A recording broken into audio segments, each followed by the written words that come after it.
เรื่องพระเจ้าตันใจไอ้คำปั่นสามล้อถีบอยู่ในจังหวัดลำพูนมาหลายปีละฐานะก็ตุกใบตุกเหงาปั่นสามล้อตั้งแต่เจ้าถึงค่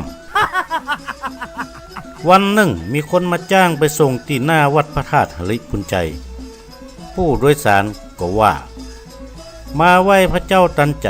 เปิ้นศักดิ์สิทธิ์แท้ๆนะจะขออะหยังก็ได้ตันใจจากนั้นหลังจากส่งผู้โดยสารเสร็จแล้วแกก็จอดรถสามล้อถีบไว้ที่หน้าวัดพระธาตุแล้วก็เตียวเข้าไปไหว้พระเจ้าตันใจยังศาลาหน้าวัดที่หั่นปากก็ห้ำว่าสาธุพระเจ้าตันใจข้าอย่างมาตุกใบตุกงามวันปั่นกะสามล้อถีบอิดตึงขึ้นตึงล่องไข้สุขสบายพ่องขอพระเจ้าตันใจช่วยฮื้อข้าบ่ต้องฮื้อปั่นสามล้อถีบต่อไปเตอะว่าเสร็จแล้วก็วางสวยดอกไม้กราบไปงามๆสามเพื่อหลังจากนั้นก็ออกมาหาสามล้อถีบที่จอดอยู่หน้าวัด